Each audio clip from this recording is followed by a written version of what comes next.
आज से करीब 1500 साल पहले चीन में वू नाम का एक राजा था जो बौद्ध धर्म का महान संरक्षक था। उसका बड़ा मन था कि भारत से कोई बौद्ध शिक्षक चीन आए और बौद्ध धर्म के संदेशों का प्रचार प्रसार करे।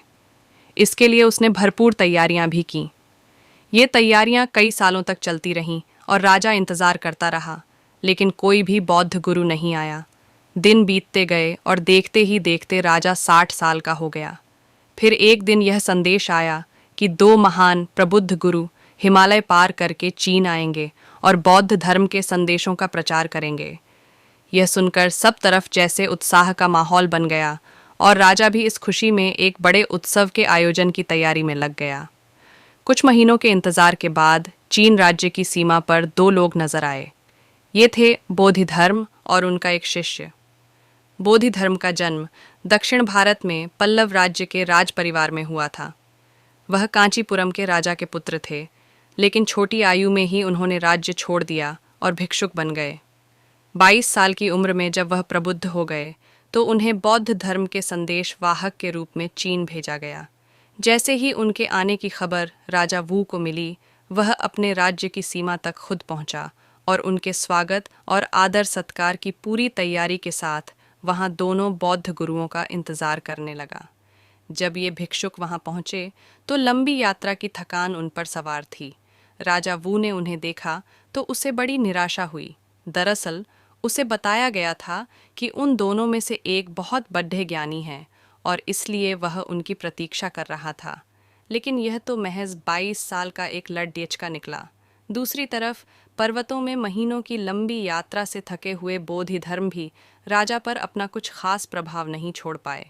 खैर, राजा निराश तो बहुत हुआ, लेकिन उसने किसी तरह अपनी निराशा को छिपाया और दोनों भिक्षुकों का स्वागत किया। उसने उन्हें अपने शिविर में बुलाया और उन्हें बैठने का स्थान देकर उनके भोजन की व्यवस्था की।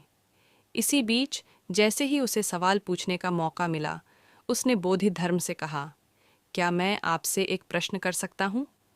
बोधिधर्म बोले, बिल्कुल कर सकते हैं। राजा वू ने पूछा, इस सृष्टि का स्रोत क्या है? बोधिधर्म राजा की ओर देखकर हंसते हुए बोले, यह तो बड़ा बेवकूफ़ी भरा प्रश्न है। कोई और प्रश्न पूछिए। राजा वू ने खुद को बड़ा अपमानित महसूस किया। दरअसल उसके पास बोधिधर्म से पूछने के लिए सवालों की एक पूरी सूची थी। ऐसे प्रश्न जो उसने कई सालों के दौरान सोचे थे, ऐसे प्रश्न जो उसके हिसाब से बेहद गहरे और गंभीर थे।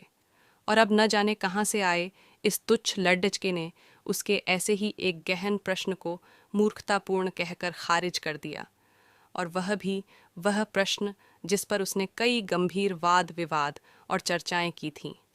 भीतर ही भीतर खुद को बहुत अपमानित और क्रोधित महसूस करते हुए भी उसने अपने को संभाला और कहा, चलिए, मैं आपसे दूसरा प्रश्न पूछता हूं। मेरे अस्तित्व का स्रोत क्या है? यह सुनकर बोधिधर्म और भी जोर से हंसे और बोले, यह तो और भी मूर्खतापूर्ण प्रश्न है। कुछ और पूछिए। अगर राजा वो भारत के मौसम या बोधिधर्म की सेहत के बारे में पूछता तो शायद बोधिधर्म फिर भी उसके सवालों का जवाब दे देते, मगर वह व्यक्ति तो इस सृष्टि के स्रोत और अपने अस्तित्व के स्रोत के बारे में पूछ रहा था। बोधिधर्म ने राजा के इन प्रश्नों को नकार दिया। अब तो राजा का पारा 7वें आसमान पर पहुंच गया, लेकिन फिर भी उसने खुद को संभाले रखा और तीसरा प्रश्न पूछा। उसने अपने जीवन में किए गए सभी अच्छे कामों की एक सूची बनाई थी। उसने कितने लोगों को भोजन कराया, क्या क्या अच्छे काम किए, कितना दान दिया, कितनी समाज सेवा की, यह सब उसकी सूची में शामिल था। उसने पूछा, बौद्ध धर्म का प्रचार प्रसार करने के लिए मैंने कई ध्यान कक्ष बनवाए, सैकड़ों बगीचे लगवाए और हजारों अनुवादकों को प्रशिक्षित किया। मैंने इतने सारे प्रबंध किए हैं, क्या मुझे मुक्ति मिलेगी? यह सुनकर बोधिधर्म गंभीर हो गए। वह खड़े हुए और अपनी बड़ी बड़ी आंखें राजा की आंखों में डालकर बोले, क्या तुम और मुक्ति? तुम तो 7वें नरक में झुलसोगे। उनके कहने का मतलब था कि बौद्ध धर्म के मुताबिक मस्तिष्क के 7 स्तर होते हैं। अगर कोई इंसान वह काम न करे जो उस वक्त जरूरी है और उसकी बजाय कुछ और काम करता है, और यही नहीं, वह उन सभी कामों का लेखा जोखा भी रखता है, तो इसका मतलब है कि ऐसे इंसान का मस्तिष्क सबसे नीच किस्म का है। ऐसे इंसान को निश्चित रूप से कष्ट उठाना पड़ेगा, क्योंकि वह इस उम्मीद में है कि उसने जो अच्छे काम किए हैं उनके बदले लोग उसके साथ अच्छा व्यवहार करेंगे। अगर लोग ऐसा नहीं करते तो उसे मानसिक कष्ट होगा, और यह स्थिति किसी नरक से कम नहीं है। लेकिन राजा वू को इनमें से कोई भी बात समझ नहीं आई। वह गुस्से से भर गया और बोधि धर्म को अपने राज्य से बाहर निकाल दिया। बोधि धर्म को इससे कोई फर्क नहीं पड़ा।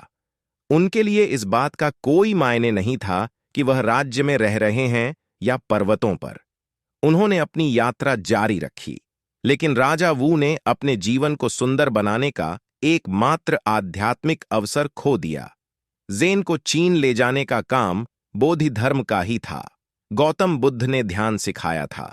सैकड़ों सालों के बाद बोधि धर्म ने जब ध्यान को चीन पहुंचाया तो वहां स्थानीय प्रभाव के कारण यह चान के रूप में जाना गया। यही चान जब आगे इंडोनेशिया, जापान और दूसरे पूर्वी एशियाई देशों तक पहुंचा तो इसका नाम फिर बदला और वहां जाकर यह आखिर ज़ेन बन गया। राजा वू के राज्य से निकाले जाने के बाद बोधि धर्म पर्वतों में चले गए। वहां उन्होंने कुछ शिष्यों को इकट्ठा किया और पर्वतों में ही ध्यान करने लगे। एक साधक के लिए नींद उसकी सबसे बड़ी दुश्मन होती है। एक दंत कथा के मुताबिक एक बार बोधि धर्म ध्यान करते करते सो गए। इस बात से उन्हें अपने पर इतना गुस्सा आया कि उन्होंने अपनी पलकों को ही काट डाला। जब उनकी कटी पलकें जमीन पर गिरी तो वे पहला चाय का पौधा बन गई। तब से नींद से बचने के लिए भिक्षुओं को चाय पहुंचाई जाने लगी। ये दंत कथा आखिर आई कहां से?